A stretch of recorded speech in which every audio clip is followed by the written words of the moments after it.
Hello guys, welcome back to the channel. Welcome to a gig review. Tonight we're looking at the new release of A Perfect Circle by Gary Numan. I did do a little unboxing of this not so long ago, so now I'm going to give a review of the concert film.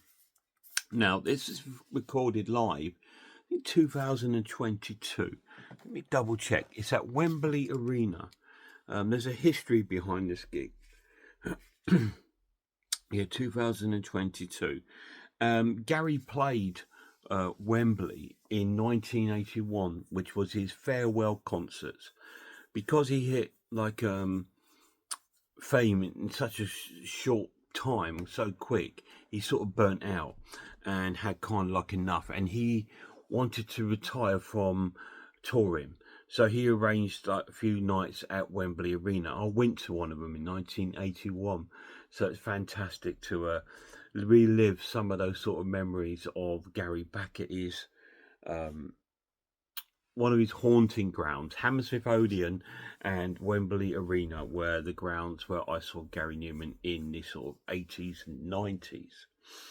Anyway, it's been a long road, him sort of like working his way back up to Wembley, because when he looks back at that 1981 show, he looked back at that as almost being the wrong move to make, because he only wanted to retire from touring, not recording. He just wanted to retire from recording. No, sorry, from touring, because it was just all getting too much, and he think it was intruding on his artistic sort of like capability, because he was out on the road so much, he wasn't being able to write the songs he wanted, because the record company Beggar Banquet at the time were on him to release another album, because he was hot material. And he got a lot of stick from the press and stuff like that, which kind of made him want to stop. But he carried on, and throughout his whole career from then, he has released a multitude of albums, guys. He's gone from is ending his sort of Beggar Banquet sort of contract with releasing albums like Dance and I Assassin and Warriors, and then starting out on his own with the Numan record label and releasing about half a dozen albums on there and some live albums and etc, which I do have many. I have done a review of Berserker, one of the albums that was on that label. And then I think he went on to Mortal Records and Cleopatra record label and released albums under them, and sort of progressed his sound into a more sort of aggressive, industrial influenced kind of sound, but still holding that drone of a Numan synth that went through most of his songs, which is perfect. And he did the right moves, and he started to get popular again and started to take off. And over the recent years, I'd say like the last sort of 5 years or so now, I think that all come about when he started to do a lot more almost like promotional stuff on TV and documentaries and things like this, bringing him back into the light. And we had a few documentaries on television. BBC were like enthralled in this time about 80s music, and they always pioneered Gary as being one of the pioneers of the sort of electronic synth sound that came out of the 80s, which he was. Well, he was one of the pioneers. There were loads of others, but he was the one that straight away made it big.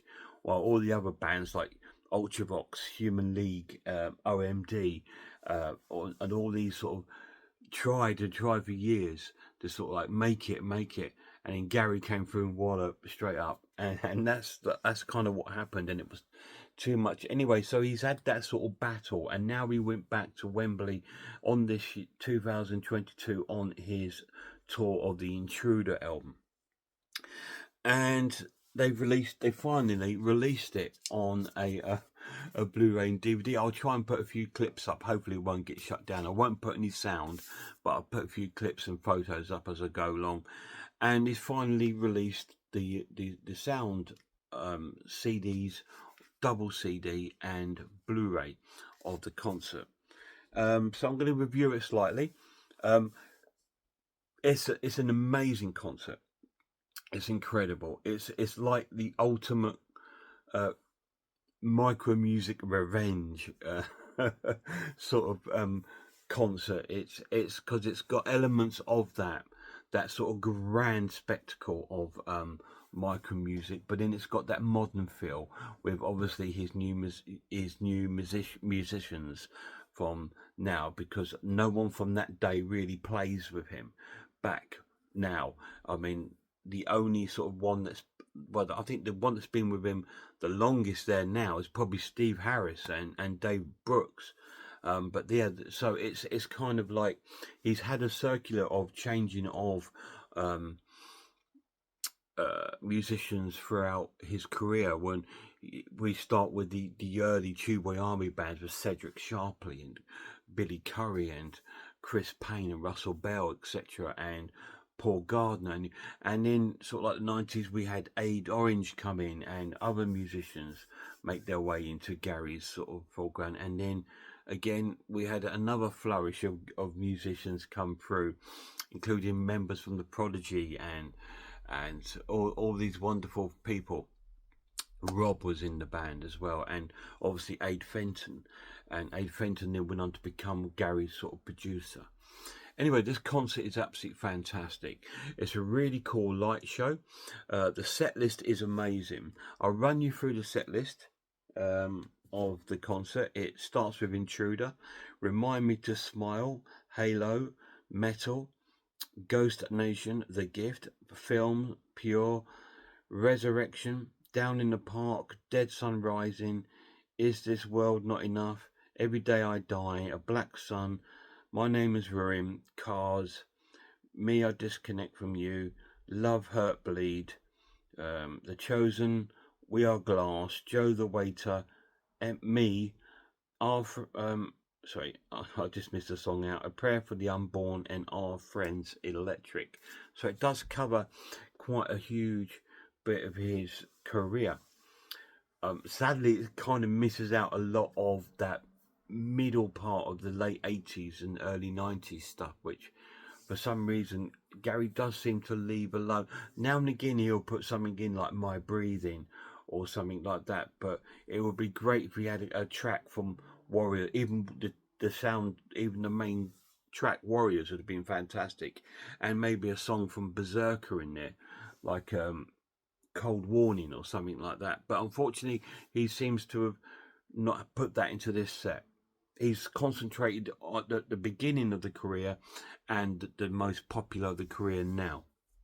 So, and he sort of cut that little bit out, which is a little shame, but this is quite a lengthy concert, guys. It does last for over 2 hours. It lasts for, let's have a look, 2.5 hours, whereas the main show when it was in 1981 was about 2 hours. But yeah, his career's grown so much, and it's fantastic to see him. He looks so happy in his element throughout the show. You can see how almost like dazed, is this really happening? You know, you can just see it in his face, and sometimes he sort of giggles and laughs, you know, like a little boy almost, like, because he's like in his element doing what he wanted to do. He's reached that goal again. He's reached his dream of playing Wembley Arena, where it all sort of like, you know, from there it's been a working upwards since then. I know, I believe, I don't know why it's taken so long for this to come out, because it was 2022. I believe there was a few recording irregularities and issues that might have had to be re-recorded for this, obviously because of sounds live do come across sometimes. It's something so big, sometimes can maybe the mixing get a bit wrong.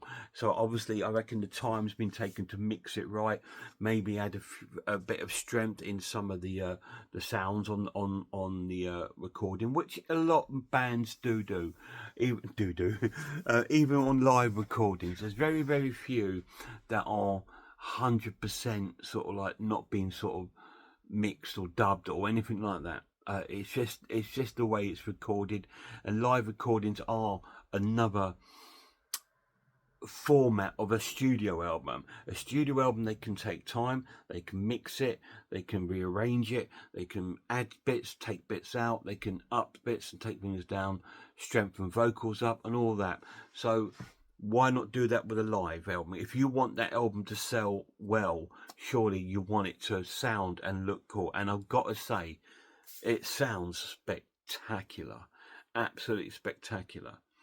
This concert or this release is incredible. So well done to BMG, who I believe Gary's under now. It's good to see Gary back under a sort of major company. BMG are a major company, like Warner's, EMI. BMG are a distributor and a big company that produce a lot of big artists, and it's great that they've picked up Gary Numan. I know that I think they're going to be releasing some more of the Numa years. Obviously, the earlier years, that's all contracted under Beggar's Banquet. So they are the only ones that can control the releases of that. But anything from the Numa years, I think Gary has the power to give over to BMG to sort of remaster and maybe re-release. So let's hope so. Fingers crossed, because the Berserker one was fantastic and this was brilliant. Really, really cool. It's under 2 CD. I think it was also released as a triple LP on vinyl. I didn't pick that up. It's just out of my price range. But yeah, and I can't play it anyway. But yeah, it's an absolute fantastic, iconic concert. Really cool. Some of the real highlights on there for me was seeing near the end. I've got a bit tearful, to be honest, because it took me right back to 1981. Because on the encore, Gary introduces back onto the stage Russell Bell and Chris Payne from the original lineup and the Tubeway Army days. So it was just absolutely incredible to see those guys back on the stage. I know Chris has been on stage a few times with Gary. I've seen him perform with Gary with the violin a few times, but it was great to see Russell Bell back up there. It was absolutely fantastic. He brought on other special guests. He brought on a female singer, or I can't remember her name. I'm so sorry, but I can't remember her name. But she came on and she was on one track. He brought Tim back on, who was in the band more around the sort of Jagged and Dead Sun Rising kind of time. He kind of come into the band more then, and I remember him more for that sort of period of Gary Numan. So he introduced him to the stage. We had Russell and Chris, and then we had Raven and Persia come on and do a few tracks, and it's great. Persia's got an amazing stage presence about her. I know Raven's doing her sort of thing and producing like music and stuff, but I really hope Persia goes down that way. But I think she's going down the acting route. I'm not sure, but she's got this stage presence and she's got such a good vocal on this. And again, obviously there's a little enhancements. Gary's not ashamed to say use backing tapes.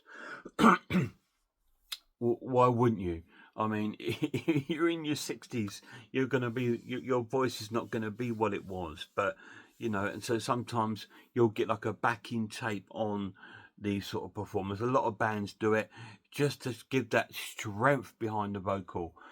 Gary does sing live, but he also has like a backing track which will give him that, because you can tell, because it's like it will sound like a loop sound, like it's almost like 2 or 3 Gary singing, but his CDs sound like that. Where they sort of re-record the vocal over each other. So to produce that live, you have to have a backing track. So that's normal, and again, it's not anything else. Gary's always sings live. I've always seen him sing live, because you can tell, because some nights he's been shocking. His vocals have been a little bit shocking, and he, stuff like that when he's ill, or he's been through a tour and his voice has been sort of like shocked and ruined. But yeah, what an amazing concert. Really cool. This is an essential 10 out of 10 buy or watch. If you're a Gary Numan fan, you have to have this. If you're a casual fan, let this be an introduction to the master at work, because he demonstrates what a master at his craft he is. When you see some of the old songs that are on here, you think, wow, they sound just as good as they did then. We Are Glass sounded incredible on this. It sounded absolutely amazing, and so did Remind Me to Smile. That was absolutely fantastic, and it was a great rendition of Cars on this. Me was it was kind of a little bit everywhere, but I think it's just the way it is. Gary misses his spot in it and misses his vocal when he's supposed to come in, so they have to stop and restart the song. So that's great, and that demonstrates how live it is, and I love that. That's just so cool. They also include Tube Army's Every Day I Die and Joe the Waiter from the sort of first album. Joe the Waiter he's included quite a few times in the since I've been seeing. I think he did it back at Hammersmith when I went on that show, which I think was I can't remember the year now, but I do have the DVD of it.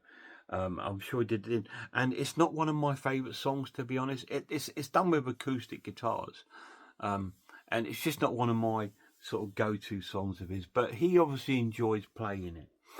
From the recent songs on there, I really loved The Chosen, and I loved My Name Is Ruin. That was absolutely fantastic. What else was really cool on this? If the World's Not Enough was amazing. Little bit. I didn't really enjoy the version of Dead Sun Rising on it too much either. It's sort of. I didn't like the ending part of it. It was so noisy and just. It was because on the original version it's quite melodic, and this one it sort of kind of lost that a bit. But it still fits within the set, and it's still fantastic. They're still trying to do different things. Like Every Day I Die was slowed down. I wish they would have done Complex because they had Chris Payne there with the violin. That would have been amazing. Or even the Joy Circuit would have been really cool. Other songs I wish was in the set. Trying to think. Haunted would have been good in the set. Would have fitted in well. I don't think it's on there, is it? No. Haunted would have been really cool in the set, and like I said, I would have loved to have heard Warriors, Cold Warning, My Breathing, just to integrate some of these tracks, and you know, maybe something from Exile would have been good on there as well, like Absolution. But there we go. You can only fit so much in an hour and a half, and it was absolutely phenomenal. This is definitely worth a release, as you can see. It's over 2 CDs, 1 Blu-ray, which at the end of the Blu-ray has an informative sort of interview, which is definitely worth a watch. So pick this up if you can. It's fantastic.